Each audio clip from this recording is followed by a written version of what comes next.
تو اس وجہ سے در حقیقت محبت کا فلسفہ ہی یکسانیت ہے، اور جب تک یکسانیت پیدا نہ ہو، اگر جنسیں بھی الگ الگ ہوں تو محبت کا پیدا ہونا ناممکن ہو جاتا ہے۔ اسی لیے وہ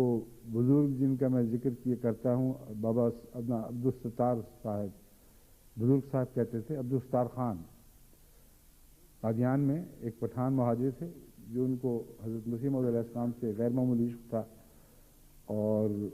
خدا پرست ایسے تھے کہ جو دل میں دعا اٹھتی، دل سے دعا اٹھتی، بہت جلد اس کا جواب ملتا تھا، اور سادہ انسان مگر بہت گہرا اور باریک مزاج۔ چنانچہ ان کا جو واقعہ میں نے پہلے بھی بارہا آپ کے سامنے رکھا ہے، وہ اس موقع پر بھی چسپاں ہوتا ہے۔ انہوں نے ایک دفعہ یہ دعا شروع کر دی کہ اے خدا،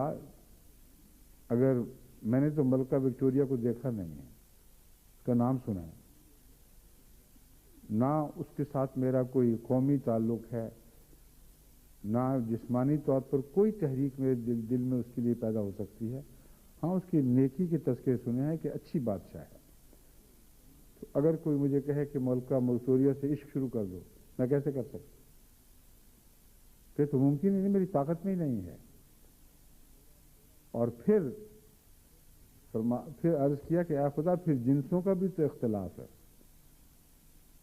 اب کہاں میرا اور ملکہ وکٹوریہ کا فرق، کہاں میرا اور تیرا فرق،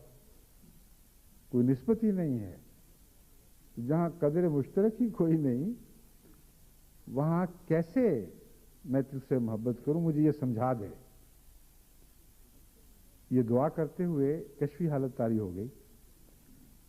اور اس کشفی حالت میں ان کو الہام ہوا، ایک شعر الہام ہوا